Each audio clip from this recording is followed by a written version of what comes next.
YouTube, y'all, we come with the storm that almost ended the world, bro. Shout out to all y'all, bro. We almost at 1.9k subscribers. I wanna go ahead and thank y'all, man. Listen, y'all have been with me through any and everything. Y'all have been with me on the floor. Y'all have been with me like in a busted ass chair. Y'all have been with me in my room. Y'all have been me in this room. So I just want to thank y'all, man. I love y'all, and I'm trying to because I see some people say there's audio issues. Let me know if there's any audio issues on this end, if I can change anything. I've been trying. I cleaned the fuck out my room. Everything in here looks amazing now. Shout out to my boy Luffy back there. But let's go ahead and get into the video. Welcome new people, new subscribers up. I would hate to live on shit like this. This is the most dangerous storm in history. A storm that almost ended the world as we know it. And most people have no idea that it even happened. When did it happen? In the year 1970, in a small bay located off of India, the clouds rumbled with proof that a massive storm was about to hit. However, 800 miles north, the East Pakistanis go about their daily lives, completely unaware of the impending threat brewing in the distant waters.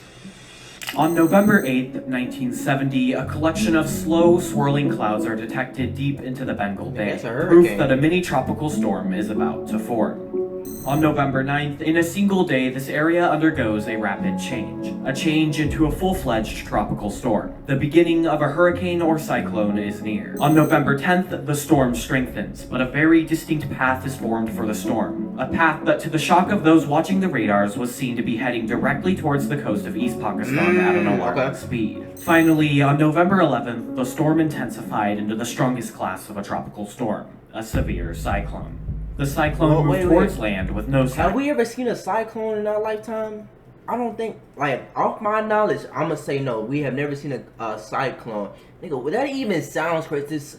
Y'all, imagine them telling you that you have a cyclone headed towards you, my nigga. Nigga, I'm already knowing, nigga, this devastation. Nobody's living. Nobody's making it out. However, most people the bay would ignore the storm, because storms of this size are fairly common for the area. Bullshit. But unfortunately, completely unknown to everybody at the time, this once small collection of clouds was going to prove to be very different. It was going to prove to be much more effective at destruction.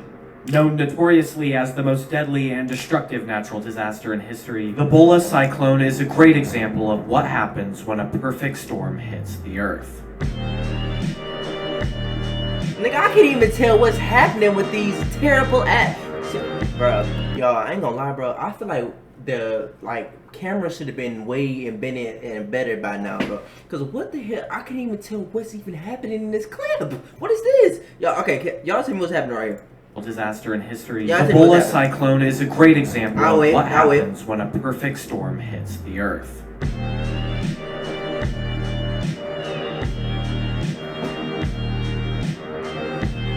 The fuck? Nigga, what? Okay, that's the ocean.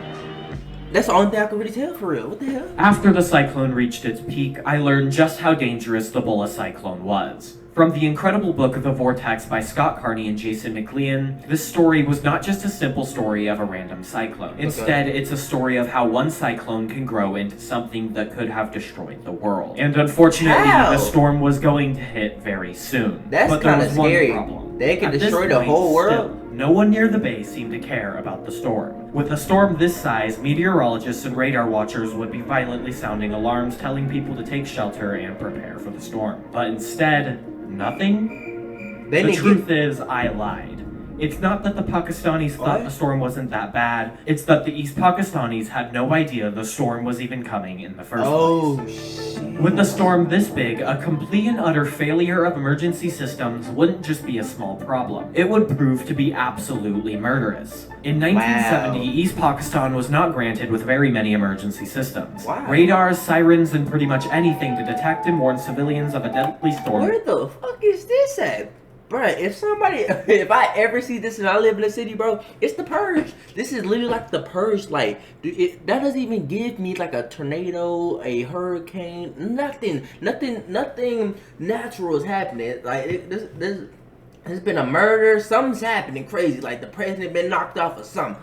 A complete and utter failure of emergency systems wouldn't just be a small problem. It would prove to be absolutely murderous. In 1970, East Pakistan was not granted with very many emergency systems. Radars, sirens, and pretty much anything to detect and warn civilians of a deadly storm was very few and far between. On top of this, the Pakistanis also didn't really have a system to handle storms when they hit either.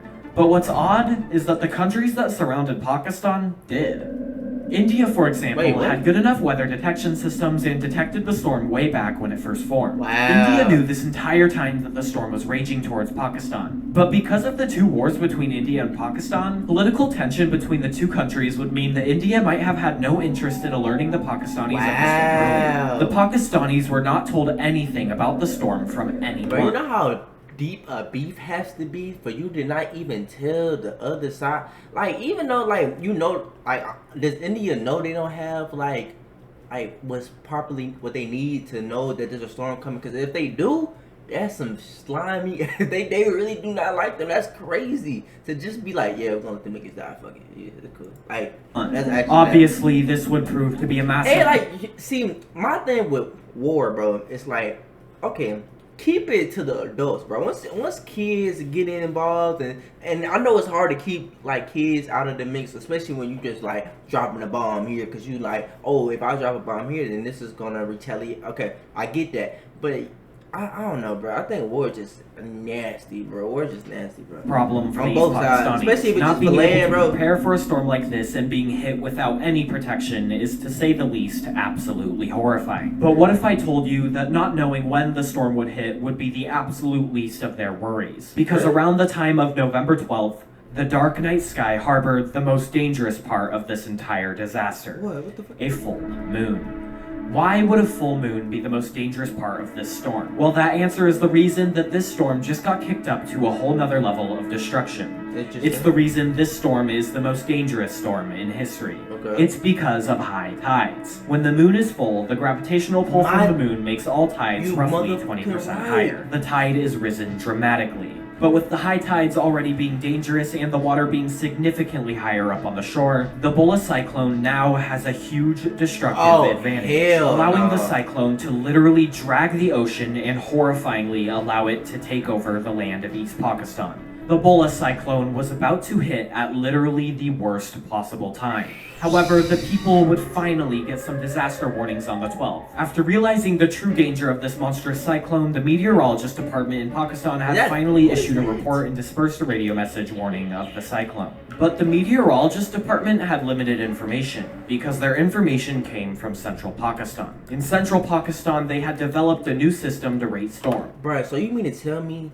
they had to go skip past India and talk to West Pakistan just to get information, bro? That's crazy. A 1 to 4 scale with 4 being the most dangerous. But back in East Pakistan, they were still using the old-fashioned 1 to 10 point scale, 10 being the most dangerous. Okay. So when the radio had transmitted in a few jumbled words, "Great dangers ahead, scale 4," the civilians were not only confused, but they shook it off, assuming 4 is nowhere near as bad as 10. Oh. But little did they know, 4 was catastrophic. But unfortunately, a simple radio message would not be enough to sway most residents. Most people wouldn't take the storm too seriously just from a simple radio message. Shit. Why was there such a lack of preparation for this storm? It's not like this was the first time a storm like this has happened either. In the past, multiple deadly hurricanes in the area had killed thousands. And due to these horrible disasters, the central Pakistani government contacted the American government for help in developing better preparation for storms. But for political reasons between West and East Pakistan, the central Pakistani government didn't seem to carry out many of the plans they should have for East Pakistan.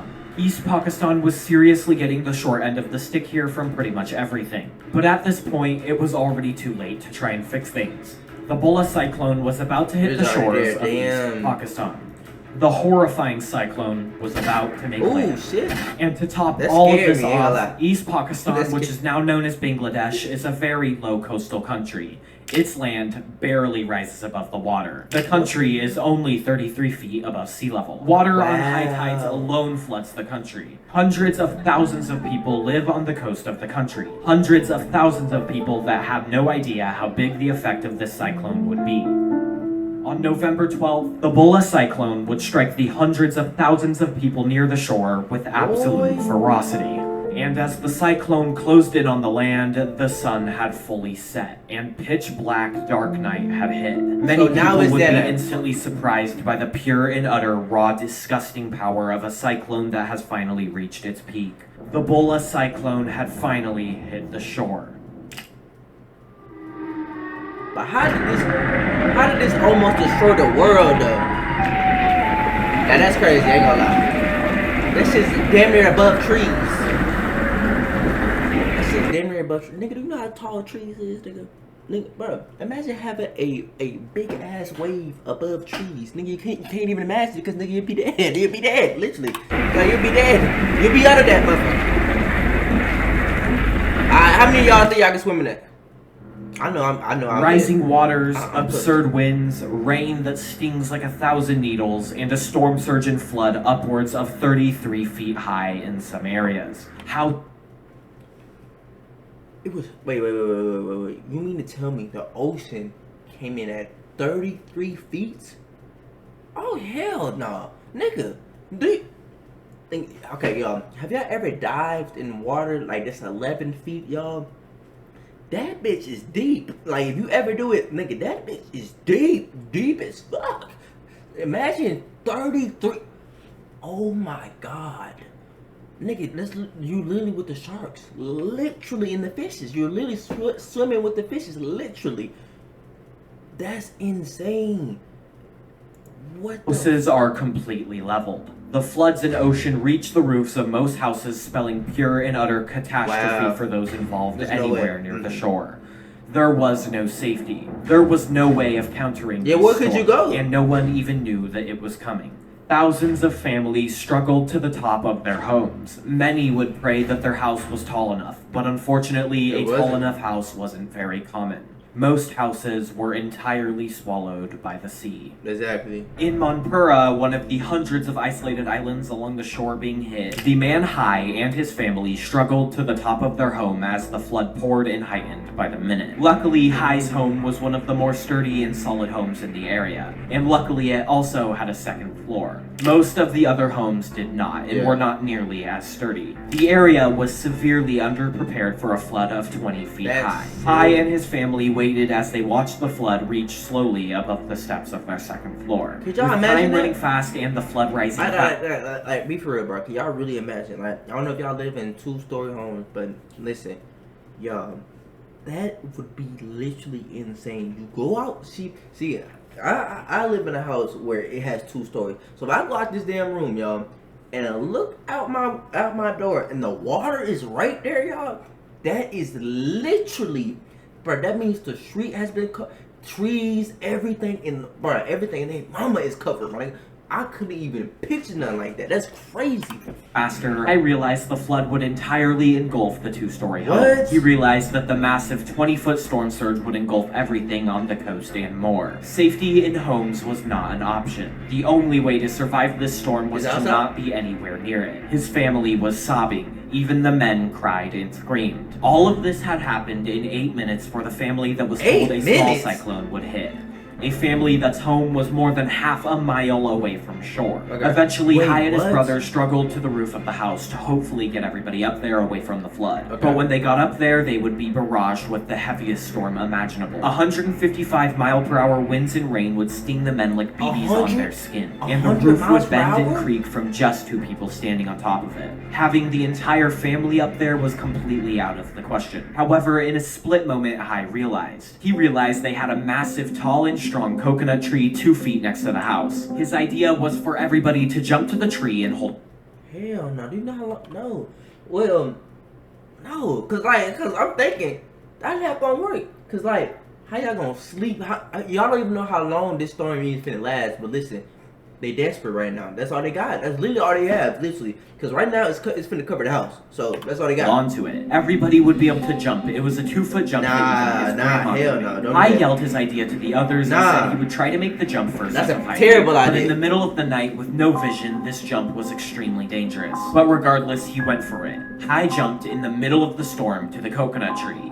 And he made it. So he yelled, I made it, to the others, hoping that they would follow him, to no response. Assuming the storm was too loud, he yelled again, but heard a wave crash over the roof of the house. Hai, still with hope that his family could jump, waited. Continuously yelling, "I made it," the wave slapped against the roof with unrelenting power.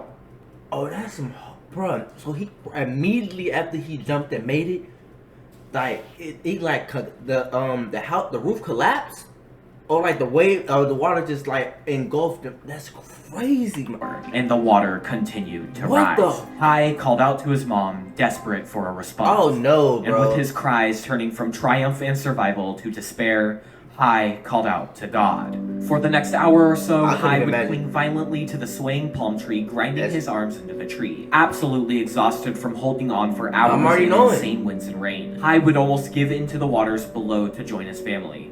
He knew he could hold on no longer. His muscles were exhausted and he had had enough of this storm. Hai wanted to join his family. Damn. But just before he was about to give up, the storm fully and utterly stopped.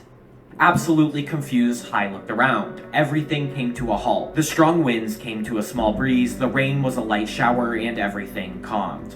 Hai was in the eye of the storm. That's it, bro. Looking around, all he saw was water, debris, and dead bodies floating everywhere. Oh my God. The only significant landmarks were trees in the top 3 feet of the Manpura High School, a 3-story building. But Hai heard his uncle and aunt yelling for help trapped in their home, so he jumped into the flood and swam to their house. He got on top of the house and ripped a hole into the roof and helped them escape. He asked where everyone was. Bro, that man is really like unreal.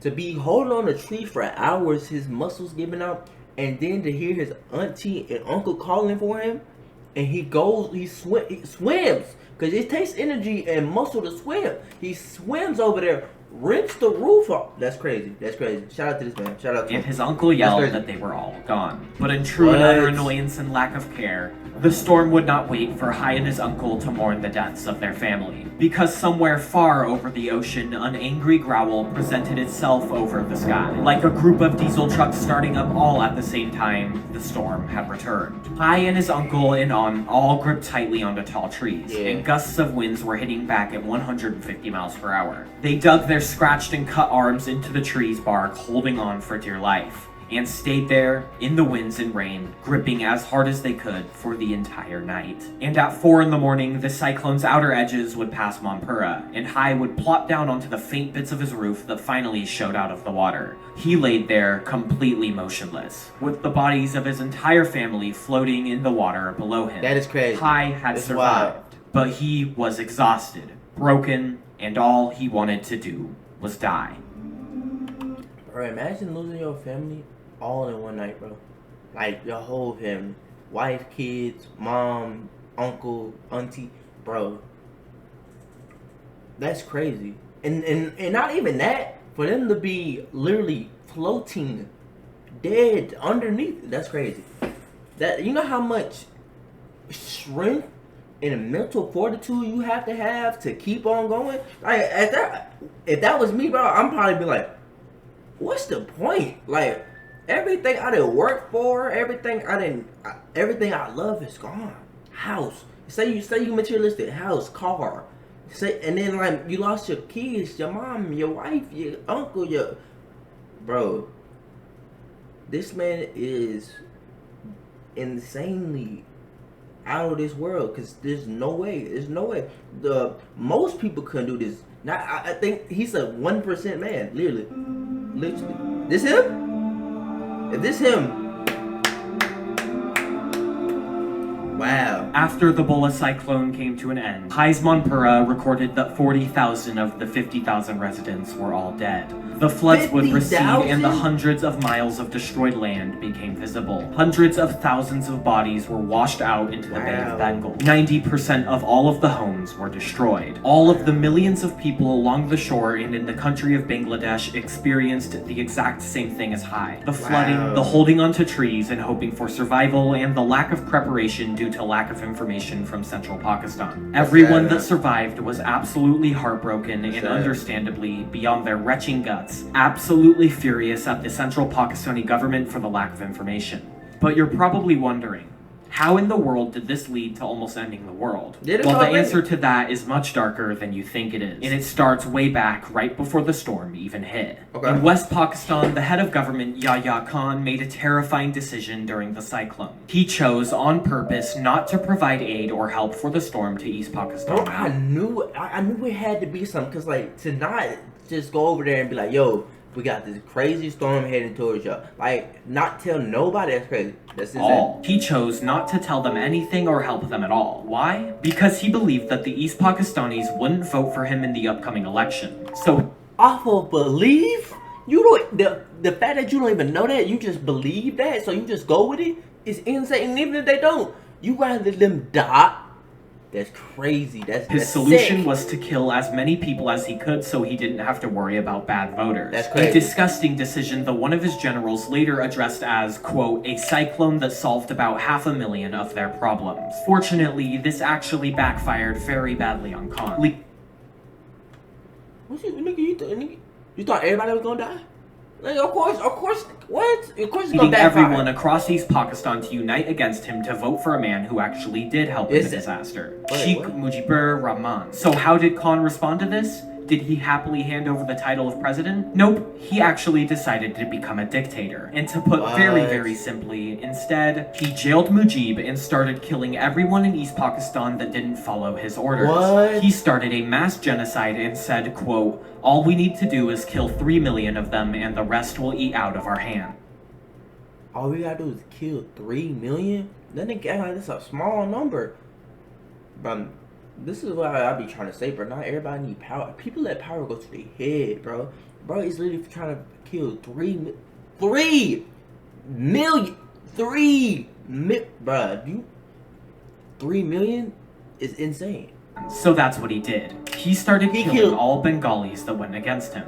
Naturally, this started a full-fledged civil war between East and West Pakistan, course. with India, who did not like Pakistan, jumping in to help East Pakistan to take down West Pakistan and become their own country. However, if we're talking about countries jumping in here, the US also jumped in and supported their ally, Interesting. Pakistan. Tensions soared very high with the US there, because the US sent out a warship to the Bay of Bengal. However, this was no ordinary warship. It was a nuclear warship. A nuclear warship capable of destruction close to 2,000 Hiroshima bombs. However, even worse, the Soviets, which were allied with India, came to play in the Bay of Bengal too, bringing their own nuclear warships to counter the US and protect God. India. This was Oh, a massive God. problem. We are literally looking at a Nigga, we almost got cooked. Literally cooked. full-fledged nuclear Boy, war here. what? Nukes in any sense of the word in this situation against two countries could start a Boy. full-fledged nuclear breakdown between their allies. Literally. And neither of the two countries would What the- cooperate. The two inched towards each other, and the Soviets and Americans communicated to each other that they would set the whole world on fire if the other country did not back down. Neither Yeah, that's some shiesty shit, man. You gonna kill everybody if they don't want to go with what you think? Oh my God.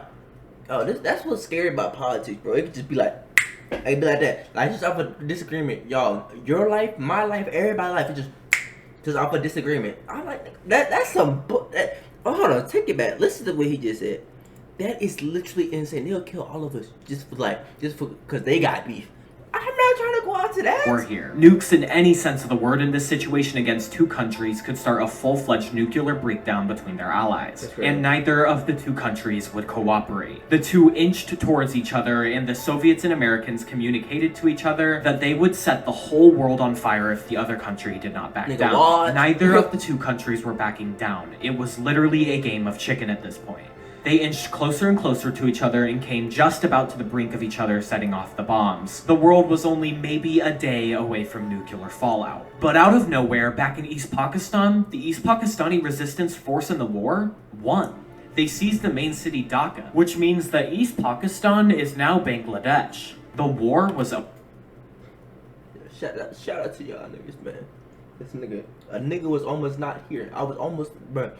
Your mom, my mom, everybody's mom was almost knocked off, bro. Everybody. over. Luckily, Everybody. this miracle would sway everyone involved with the war away from each other, Wow. and the US and Soviets left. Lucky. Just days before absolute annihilation. Lucky.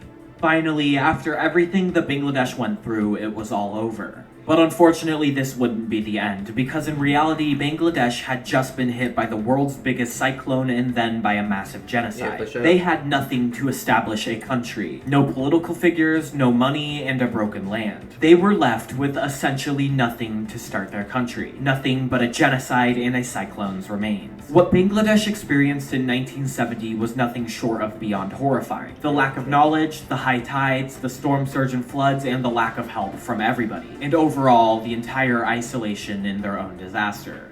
The Bula cyclone really did hit at the worst possible time. And even to date, there has not been a single storm in history that has even come close to the death count and destructiveness of the Bula cyclone. Because the land of Bangladesh was stripped entirely naked to its absolute core. It was entirely ripped apart by the cyclone. But perhaps, possibly, Bangladesh was not just a naked and broken land. But instead, possibly, it was a new land to grow upon. I like that outlook. But one thing I did learn from this, bro, is how evil people are, bro. To try to knock off 3 million people and to try to kill like that many people is insane. It's not warning nobody. You know how many kids, bro, like babies, moms, parents, dads, sons, bro. That's it, bro. Y'all let me know y'all thoughts and opinions down below. I love y'all. Stay safe, and I'll see y'all next video. We out. Bye.